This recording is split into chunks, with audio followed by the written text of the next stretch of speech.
Bonjour à tous, mon nom est Gaëtan Mourmand et je suis très heureux de partager quelques pistes de réflexion sur la théorie enracinée, la création de connaissances par le chercheur-entrepreneur et comme le disait Lewin, there is nothing more practical as a good theory.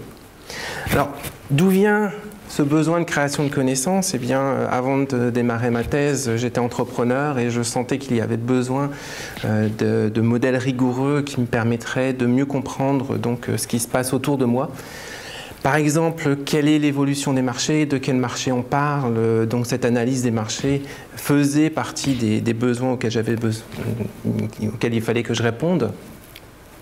L'explosion des big data, l'explosion des réseaux sociaux entraîne aussi des problématiques qui demandent de nouveaux outils, que ce soit des outils méthodologiques, d'analyse de données, mais aussi des outils conceptuels de compréhension de ce monde.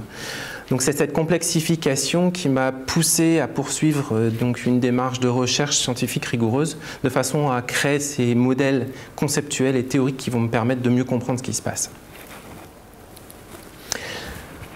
Ainsi, cette recherche m'a permis de construire ces nouveaux concepts, ces méthodes, et en fait ce langage du futur. Et c'est pour créer ces modèles appropriés, pertinents, rigoureux d'appréhension de la réalité, on a besoin de plusieurs choses. On a tout d'abord besoin d'une certaine contextualisation et d'une bonne compréhension de la portée des théories. Alors que des théories de portée générale vont permettre de comprendre peut-être un niveau très global, eh bien là où les managers, là où les entrepreneurs dans des contextes plus locaux, que ce soit dans le cadre d'une clinique, que ce soit dans le cadre d'un marché spécifique, ont besoin d'outils méthodologiques pertinents et rigoureux pour appréhender ce contexte spécifique. Ces théories rigoureuses vont requérir des outils comme par exemple l'enracinement dans les données. Est-ce que c'est juste une réflexion, le produit de mon imagination, ou bien est-ce que la théorie dont je parle et que je développe, les modèles dont je vais faire usage, sont enracinés dans les données?